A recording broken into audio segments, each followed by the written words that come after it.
ഞാനൊരു ഇംഗ്ലീഷ് വാക്യം പറയാം. I have had my dinner an hour ago. 1 മണിക്കൂർ മുമ്പ് ഞാൻ എൻ്റെ അത്താഴം കഴിച്ചു എന്നാണ് ഈ വാക്യത്തിൻ്റെ അർത്ഥം.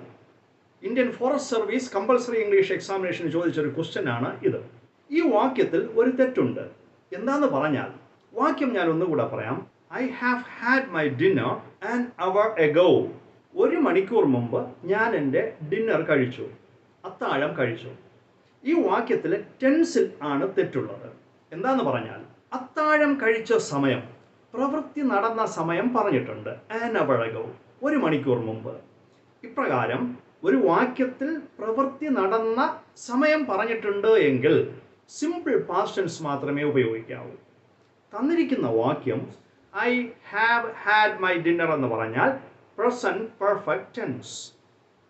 പ്രവൃത്തി നടന്ന സമയം പറഞ്ഞിട്ടുള്ളത് കൊണ്ട് പ്രസന്റ് പെർഫെക്റ്റ് ടെൻസിന് പകരം സിമ്പിൾ പാസ്റ്റ് ടെൻസ് എഴുതിയാൽ വാക്യം ശരിയാകും. അതായത് ഹാവ് ഹാഡ് എന്ന് പറയുന്ന പ്രസന്റ് പെർഫെക്റ്റ് ടെൻസിൻ്റെ പാസ്റ്റ് ടെൻസ് രൂപം had my dinner. I had my dinner an hour ago. ഇതാണ് വാക്യത്തിൻ്റെ ശരിയായ രൂപം. ഒന്നുകൂടെ പറയാം. I had my dinner an hour ago. ഞാൻ 1 മണിക്കൂർ മുമ്പ് അത്താഴം കഴിച്ചു. I had my dinner an hour ago.